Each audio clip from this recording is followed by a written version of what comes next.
নদিয়া জেলার হবিবপুরের রাঘবপুর মাঠপাড়ার বাসিন্দা হস্তচালিত তাঁত শিল্পী পিকুল রায় 1 বছরেরও বেশি সময় ধরে সিল্কের সুতোয় সূক্ষ্ম কাজের মাধ্যমে হস্তচালিত তাঁত বুনেছেন।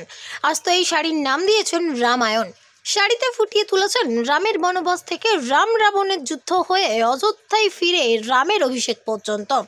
অসাধারণ শিল্প নৈপুণ্য ফুটে উঠেছে তার এই শাড়িতে, যা বাংলার হস্তচালিত তাঁত শিল্পের এক অনন্য নিদর্শন। শাড়িটি দেখার পর বহু মানুষ কিনতে চাইলেও তিনি বিক্রি করতে নারাজ। তার ইচ্ছে 22শে জানুয়ারি অযোধ্যায় রাম মন্দিরে উপহার হিসেবে সশরীরে উপস্থিত থেকেই শাড়িটি দিতে চান। বাংলার উপহার হিসেবে শাড়িটি প্রদর্শিত হোক অযোধ্যার রাম মন্দিরে। আর এই বাসনা নিয়েই তিনি এবং তার দাদা অনন্ত রায় অযোধ্যা যাওয়ার জন্য ট্রেনের রিজার্ভেশন টিকিট না পেয়েও জেনারেল কম্পার্টমেন্টে উঠে বসলেন। আজ গন্তব্য অযোধ্যা। এই বিষয় নিয়ে তাঁত শিল্পী পিকুল রায় ও তার দাদা অনন্ত রায় কি বলেন শুনুন। খুব ভালো লাগছে, আরও বেশি ভালো হবো। শাড়িটা যদি ওই মন্দিরে দিতে পারি তখন আরও বেশি ভালো লাগবে। কতদিন সময় লাগলো এই শাড়ি তৈরি করতে? এটা 1 বছরের বেশি লেগেছে সময়। কি মনে হলো হঠাৎ এরকম রামায়ণের গোটা চিত্র শাড়িতে তুলে ধরলেন? আমার মনে অনেক দিন ধরে ইচ্ছা ছিল এই ধরনের একটা কিছু করব, তা সেটাই মনে মনে করতে পেরেছি এবং ভালো লাগলো। লেগে শাড়িটা দেখে আরও বেশি ভালো লাগলো। লেগে শাড়িটা যখন অনেকে কেনার জন্য অফারও দিয়েছে, কিন্তু আমি দেখলাম যে না, এই শাড়িটা আমি বিক্রি করব না। আমি এই শাড়িটা মন্দিরে দিতে পারলে আমি সন্তুষ্ট হব বেশি। তো কতজন মিলে রওনা দিচ্ছেন আজ? আমরা 2 জন মিলে, আমি আমার দাদা দুজন মিলেই রওনা দিলেন? হ্যাঁ।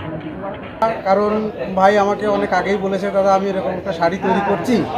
তো আমি বললাম যে খুব ভালো কথা। তো আমাদের তো রাম জন্মভূমি, যে এটা অযোধ্যায় যে মন্দিরটা নির্মাণ হচ্ছে, তো সেখানে তো অনেক আমির ব্যক্তি অনেক কিছু দিচ্ছে। তো আমরা সাধারণ গরিব মানুষ, তো আমরা যদি একটা কিছু দিতে পারি। তো শাড়িটা রিসেন্ট কয়েকদিন আগে এসছে, শাড়িটা আসে আমি দেখলাম। শাড়িটা দেখে ভাই বলছে যে আমি দাদা রাম মন্দিরে শাড়িটা দান করবো। তো আমি বললাম ঠিক আছে চল, তাহলে আমরা 2 ভাই মিলেই যাই।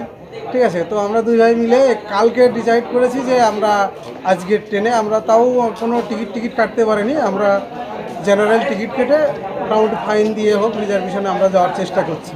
তো এখন যদি এরকম অবস্থায় আমাদের যদি একটু সহযোগিতা করে, যেহেতু আমরা পৌঁছাতে পারি শাড়িটা মাসটার উদ্দেশ্যে আমরা দান করতে পারি, তো আমরা খুবই গর্বিত মনে করব।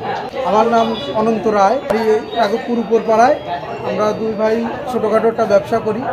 তো 2 ভাই 2টো দোকান আছে স্টেশনের পাশেই। ঠিক আছে, তো ভাইয়ের দোকানের নাম হচ্ছে শ্রী শ্রী রাধাকৃষ্ণ টেক্সটাইল, রাধাকৃষ্ণ শাড়ি সেন্টার। আর আমার যেটা আছে সেটা হচ্ছে শ্রী শ্রী রাধা গোবিন্দ টেক্সটাইল।